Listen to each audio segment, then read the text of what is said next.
Welcome back to another episode of the podcast, everybody.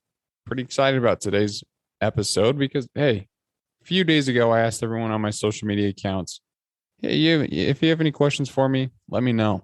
I'm going to do a Q&A and we're going to answer them.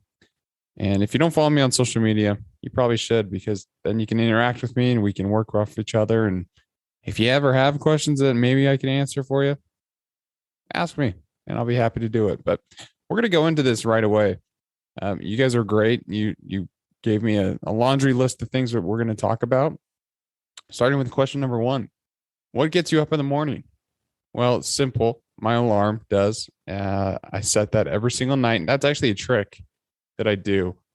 So typically, like I used to have just my alarm on like a manual update thing where it was on a schedule. It would go off during the weekdays and then weekends it wouldn't. And then, it was automatic. I didn't have to worry about it.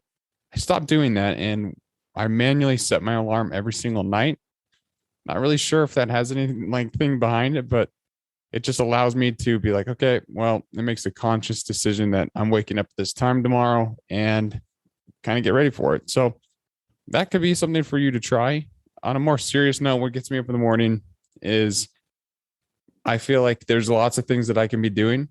And the other thing that I really hold true to me is people get me up. Like I'm excited and I'm motivated to go work with other people. And in order to do that, you got to get out of bed. And best way to do that is create a simple morning routine. And the more that the easier it is, the easier it'll be to follow. So just make sure that it's simple. But that's what gets me up is people and my alarm clock. As weird as that sounds. Here's another one. Are you single? I am. Yep. We're not going to go into that one very much. But yes, I am single. And sometimes, I feel like I'll always be single. And that might be the case. Ladies, never mind. We're not gonna do this. Are you religious? I actually am religious, and that's why I'm wearing a white shirt right now. I'm coming back from church. I'm a member of the Church of Jesus Christ of Latter-day Saints, which, if you haven't heard of that, I'm a Mormon, so there you go. You probably know what that is. Yeah, I'm religious. If you ever want some more information, ask me about it. Be happy to talk to you. You have a favorite sport? I do. In order to choose, I had to like segment them, right? So favorite sport to watch is easily football. Unless I'm with my family, then it's kind of fun to watch baseball with them. I don't really like watching baseball, but it's just the fact that I'm with them and we're bonding over watching, the Dodgers. My dad's a huge Dodger fan. He infected everyone in our own family too. So now everyone in our entire family is a huge Dodger fan. And if you watch a game with my mom, she'll probably, say some words. Sorry, Mom, calling you out on the podcast. Anyways, so those are my two favorite to watch. For football, my favorite teams, I'm just going to say it, Minnesota Vikings. I lived in Minnesota for a while, indoctrinated into the culture, and then boom, Vikings fan. And for college, it's the Utah Utes. Again, I grew up with my dad watching those games with him. And I even had a Swoop toy, which if you don't know who Swoop is, he's the mascot for the Utah Utes. It's just a bird, but I had a toy, so beat that. Anyways, those are my two favorite sports to watch and to play. It's volleyball. I've mentioned a few times on this podcast that I played volleyball since I was in 6th grade and actually stopped at my senior year because I swung so much. This is a crazy story. So I was swinging so much. I was a middle blocker is what I was. But I was swinging so much and putting so much stress on my shoulder that the repetitive motion of me just, going overhead and swinging as hard as I can. That's unfortunately a part of me that I'm trying to figure out still is how to maintain that not going all in all the time. You know what I mean? But anyway, so I would do that on my serves and then my hits. I would just swing as hard as I can. And doing that over and over again caused the bones to rub up against each other. So there's like no cartilage on this one spot in my bone and I developed this giant hole in my shoulder. I went to, I think, 3 different orthopedic surgeons who all said, you need to have surgery. And by the time you're about 35, you're going to need a full shoulder replacement. You're not going to be able to lift things that are 10 pounds or anything like that. So just get ready for an old person lifestyle. And me in high school hearing that, I'm like, that sounds like maybe the worst thing that I've ever heard. So me not wanting to take no for an answer, we went and we found the top shoulder specialist in Arizona at the time. We went to go see him, and the news wasn't great when I was brought to him too. He said kind of the same thing, is like, you've really damaged your bone. It's really hard. You can't get cartilage to grow back that well. But he said, let's not do surgery. Let's take a step back and let's go ahead and just, get you in physical therapy and let's get you on a routine there. So that's what I did. At first, I was like, this is the dumbest thing I've ever done in my entire life.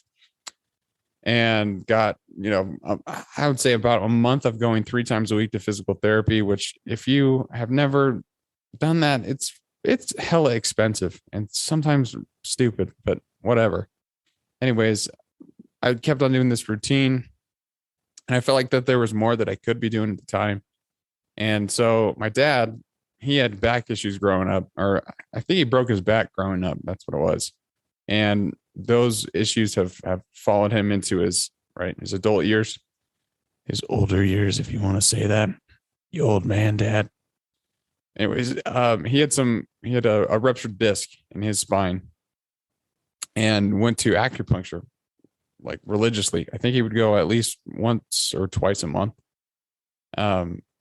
And he was a big believer in it. And at the time I was not. I was more of like, okay, well, no one needs your holistic medicine or your different approaches to fixing my shoulder.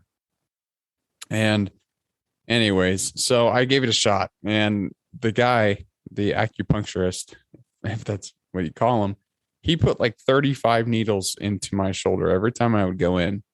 And when he would do it, he would tap on them so it would hit the bone.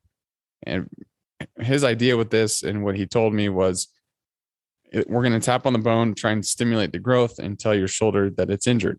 So it'll start fixing itself, which is pretty amazing if you think about like the ability of the human body. But that's a topic for another time.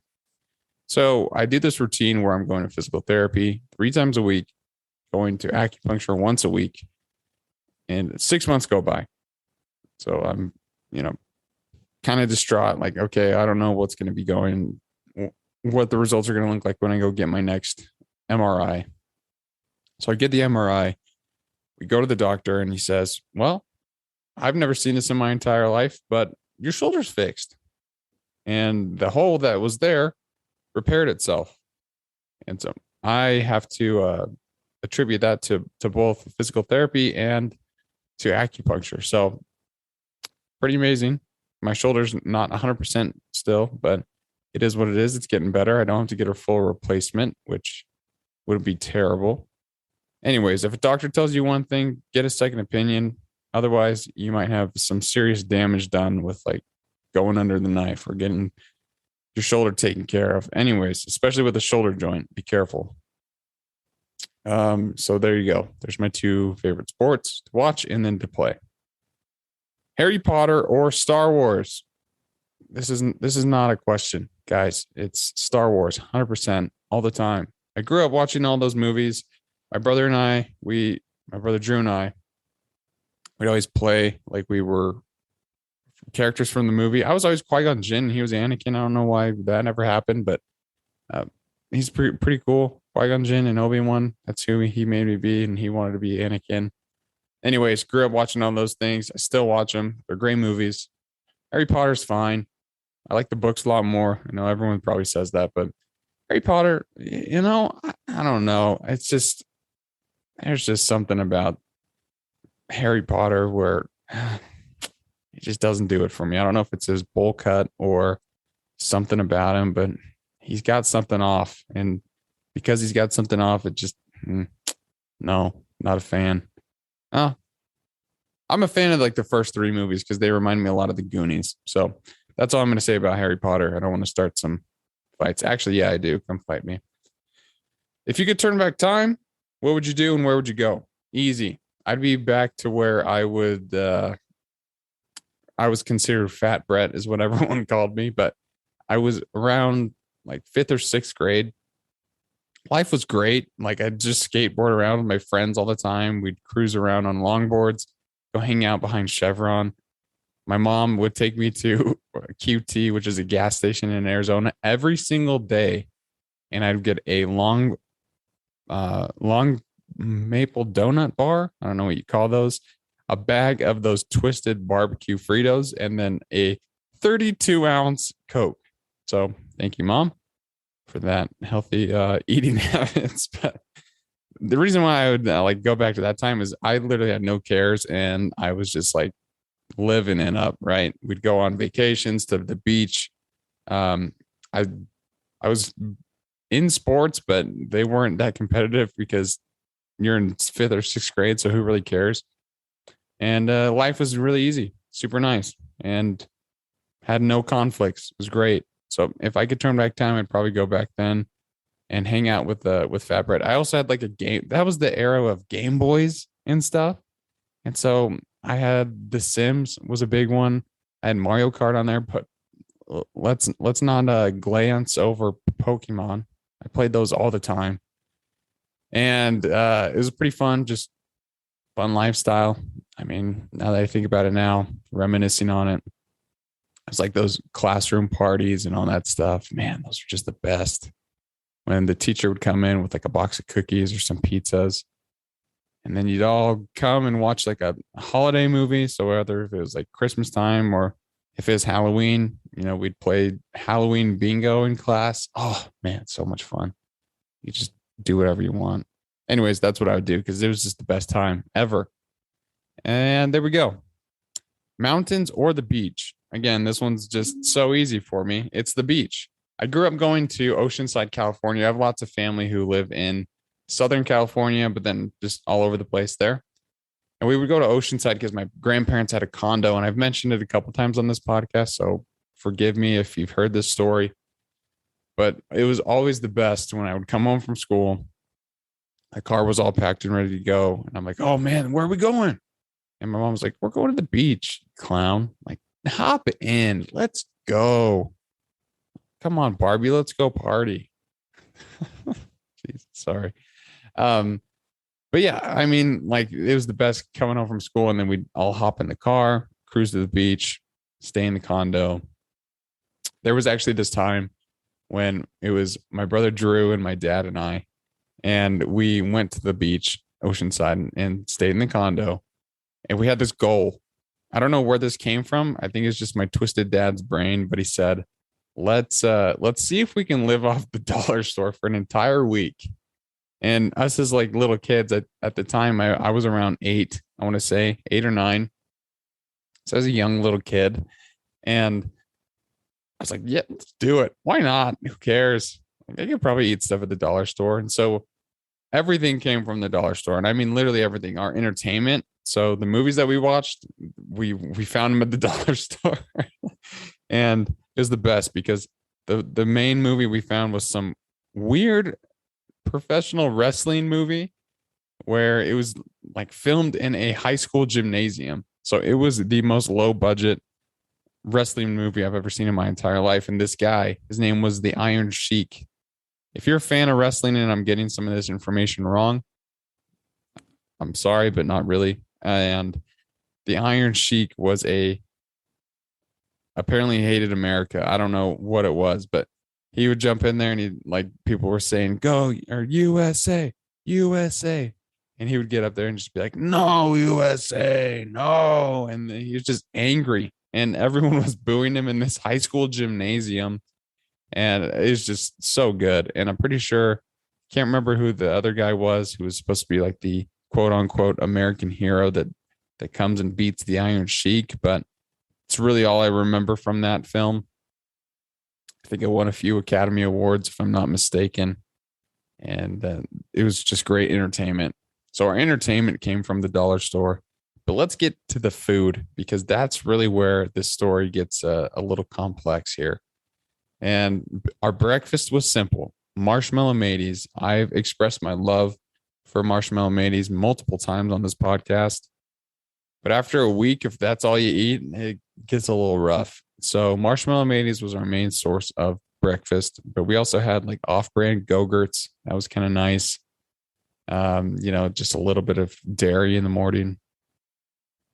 We had like unlimited cookies, and they were all off-brand, like Girl Scout cookies, all that kind of stuff. The little fudge stripes, they were good. I mean, it's sugar, so how can it not be good? Sugar and butter and fat. It's just delicious.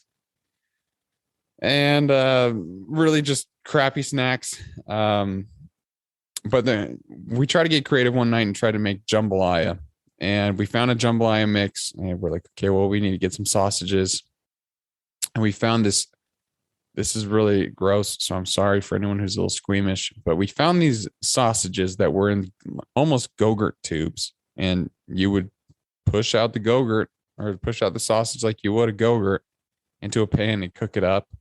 And that was pretty rough. Squeezable sausage. Ever since then, it kind of scarred me, and haven't been able to eat sausage since. But it's about the experience, right? And enjoying time with your family and eating crappy food. And we did it. We lived off an entire week of the dollar store. It was great. And, it's a memory. But going back to the beach, that's what I would choose. The mountains are great. I love the mountains. I've talked about, how our family goes and spends up time in the high Sierras. We grew up, my grandparents had a cabin in Pine Top, Arizona. We'd go there a lot too. So I have some really great memories of the mountains, but if I could choose, it would be the beach. Easy. Next question. When did you start taking fitness seriously?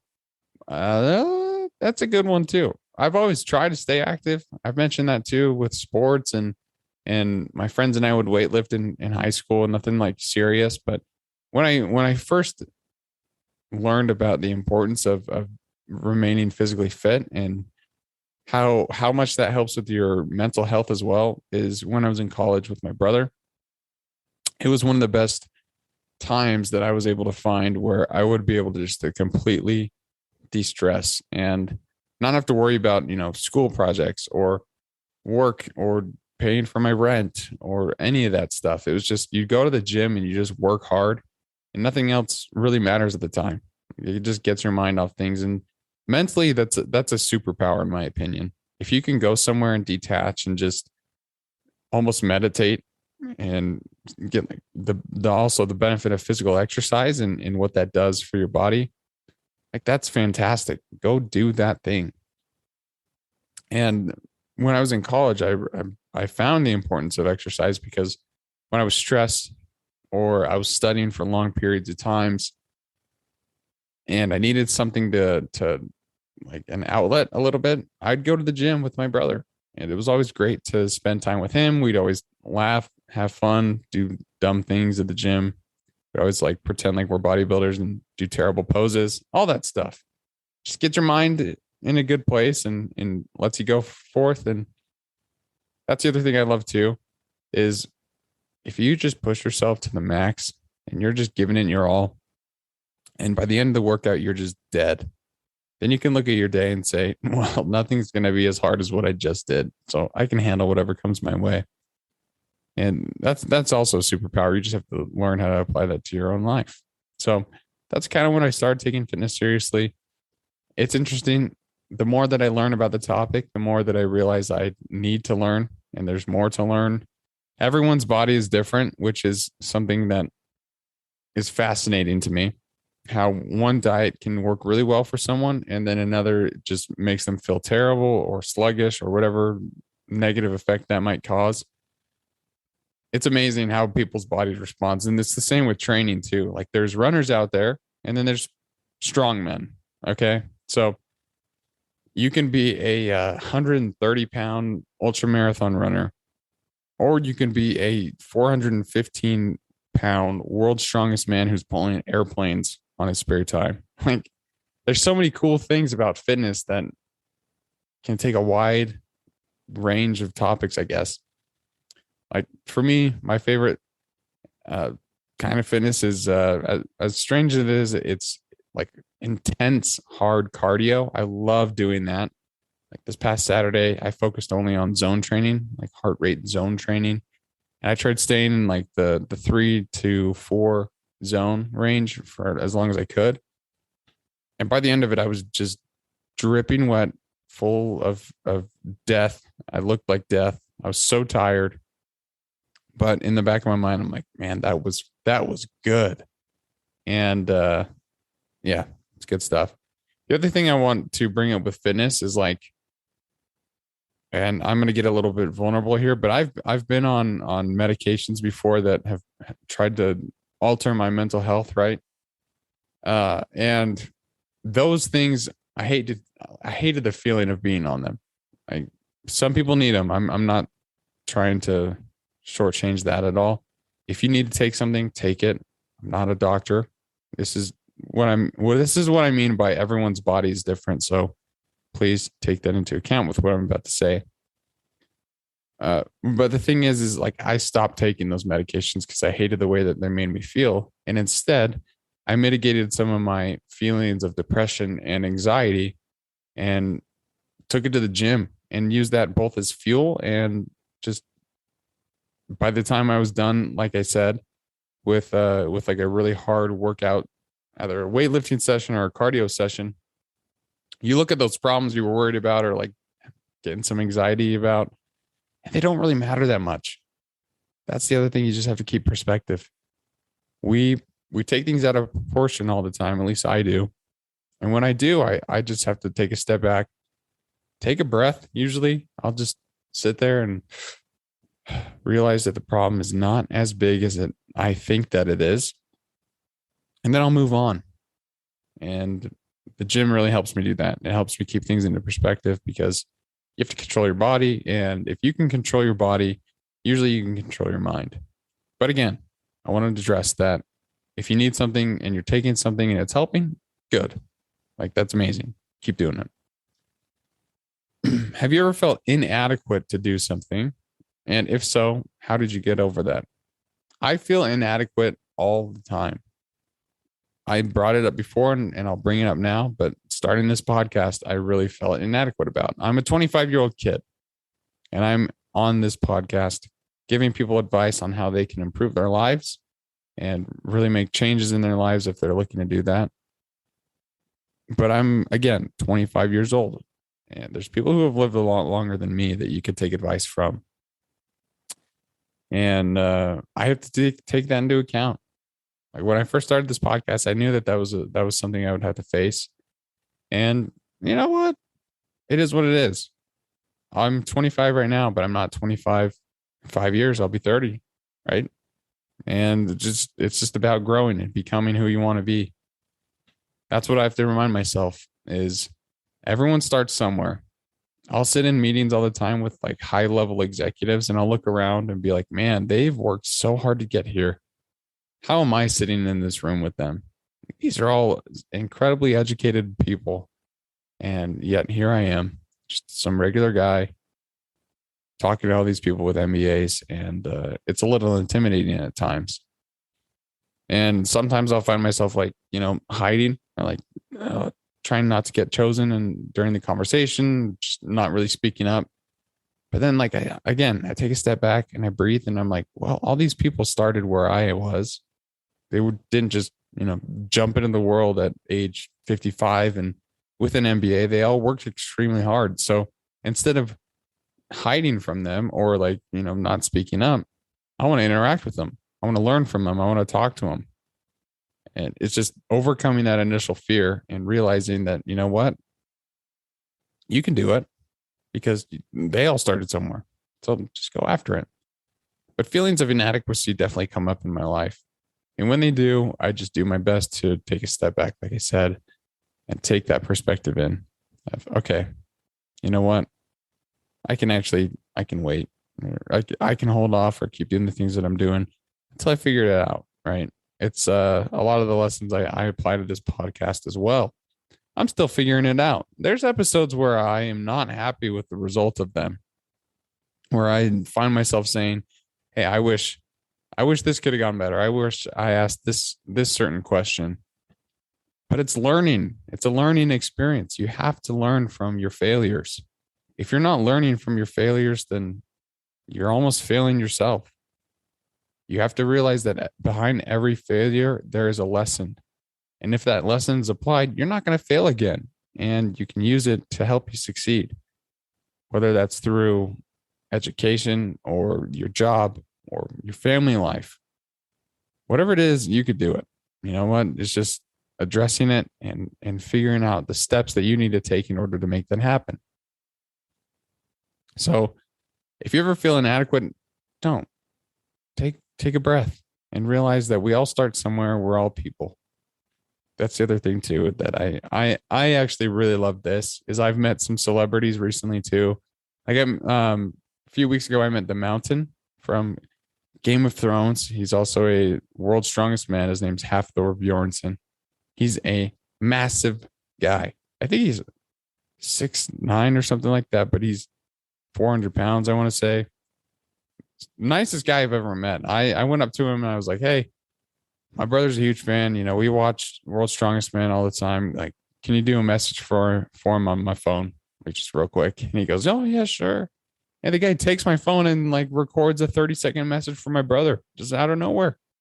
That's like, that was really cool of him. Anyways, my point of telling that story is I just realized he's a person. Yeah, sure. He's been on movies. He's got all these great awards for World's Strongest Man.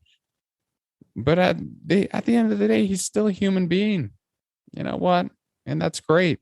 We need to just celebrate each other and find out ways that we can help each other out. I've talked about that a lot. Go help someone. It's a rough world out there. The more that we're able to support each other and be friends to one another, the better the world's going to be. So do that. And somehow that all ties back to being inadequate. This is an interesting question that I kind of, I didn't really know how to answer this at the beginning, but then I was like, wait, you know exactly how to answer this. The question is, how can you apply extreme ownership to your life? And there's so many different aspects of extreme ownership, from teamwork to taking actual action and being honest with yourself. There's so many things that you could be applying for extreme ownership, but really what it is honesty, in my opinion. If you're honest with yourself, then you're going to be taking ownership of the things that matter to you, right? So if you're honest with yourself and you're saying, you know what, I could be better at eating healthier this week. Last week was rough. I had 2 cheat meals, went to the Chinese buffet 5 times with my brother. And this week I want to be better. Like, good. That's the first step, is you recognized and you were honest with yourself that you need to take some steps to improve your life. And that's what it is. Because I've mentioned this before, we always tell ourselves stories to help not like confront the discomfort that we know we need to, right? We want our lives to be very comfortable. We're human beings. We want things to be simple and easy. And that's fine. But don't let that hang you up, right? Get past that. Find out ways that you can be a better person. Find ways that you can help other people. But you just need to be honest with yourself. And once you start being honest with yourself, you'll be amazed by how many things you think you need to change, right? Like, oh, I could be nicer to these people. I could be going to the gym more than I am, right? You just have to start asking yourself questions. That's the other thing too, is sit down with a pen and paper and write some goals out. Once you have some goals out, say, okay, what do I need to do to reach X, Y, and Z goal? Start taking those steps to make it happen. You'll be once you actually start, you'll be amazing what momentum can do for you. That's the hardest part, is starting. And that goes with everything in life, in my opinion, is the hardest part is starting. The hardest part is starting. Let's go for the example of a treadmill. You know how hard it is to press that start button. When you're sitting on the treadmill and you're thinking, okay, 30 minutes on this bad boy, that's going to be a little bit rough. It's hard. It's a hard thing to mentally overcome, but all you have to do is press that green button and start. And once you start, the first 10 minutes might suck, but after the 10 minutes, you're having fun, right? You're listening to music, you're listening to a book, you're watching something. I had a podcast with Jackie Hendrickson as the last one that I just released. And she says something great about training. She's like, if you're not enjoying it, don't do it. Find something that you enjoy. And once you do that, then your training is going to get a lot easier because it's something that you don't, you're not dreading. You're actually looking forward to it. So I've been trying to apply that to my life and trying to make training a little bit more fun. And sometimes it's hard to do that if my workout is, elliptical for 40 minutes and then I have to weight lift. The elliptical could be difficult, but if I'm watching a YouTube video or if I'm watching a show, listening to a book or something that's interesting to me, it flies by. Like it's great. So just make sure that you are taking those steps and addressing what needs to be addressed, right? So like be honest with yourself. And once you're tired of being honest, you'll find ways that you can apply extreme ownership. Easiest is like, should I be waking up early? If you're waking up at 7, but you could be waking up at 6 for an extra hour. And just be honest. Once you're honest, you can address these things and get better. That's the ultimate goal, is to be better every single day, just 1% better. Find ways that you can improve, whether that's through your fitness, through your professionalism, through your service to other people. That's one thing that I would just encourage everyone to do, is just be honest with yourself, find ways that you can get better, and then do them. Take action, start, whatever it takes to get on the path, do it. Because the more that you get better, the better you'll be able to help other people or assist in things that, you could get better at. And it's just improving, becoming the person who you want to be. If you want to be someone who just, goes to work and comes home and does their own thing, that's fine. Like, live life how you want to live. But if you want to live a fulfilling life, then set goals for yourself, how you can achieve them, take steps and actually take action to go after those goals. But then what I would really say is find better ways that you can be more of a support to other people around you. And as cheesy as it sounds, I promise you that you will be better and you'll be making better decisions if you're focused more on other people. We live in a world where it's just so self-centered, and that's fine. I mean, it is what it is. Like, it's going to happen with social media and just our human nature. But try and overcome that. If you can be better than, that little guy that just wants to sit around all day, that's fine. And by little guy, I'm talking about your own self-conscious, not trying to downgrade anyone here. Because like I said, if that's how you want to live and you're happy, then great. Do that. Just be happy. There's so much in the world that we are worried about. And, there's honestly a lot to be worried about. But also, there's so much to be celebrated. There's so much joy to have. And just find ways that you can be a little bit happier every single day.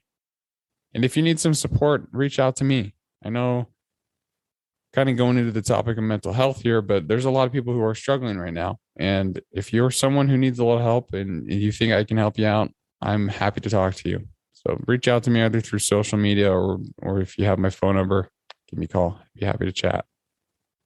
But just be better. Be better every single day. And you know how I am. Love leaving everybody with a quote, right? So let me grab this week's quote. Now, I follow a page on LinkedIn. It's called Best Quotes of the Day. And they posted one from Morgan Freeman. And he's got a good message. And I want to say this. Never discredit your gut instinct. You are not paranoid. Your body can pick up on bad vibrations. If something deep inside of you says something is not right about a person or situation, trust it. And what I want you to learn from that is just exactly what Morgan Freeman says. Go with your gut. Oftentimes, you're probably right, whatever the situation might be. But if you feel passionate about pursuing something, do it. Like if you feel like you need to go and start learning more or reading more about like your job or something like that to help you progress professionally, then do it. Go with your gut. If you don't trust someone you just met, you probably shouldn't trust them. I don't know.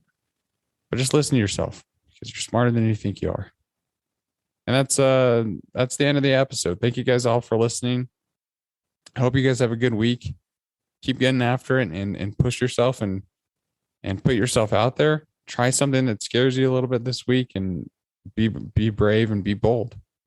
And with that, keep getting after it. Thanks, guys.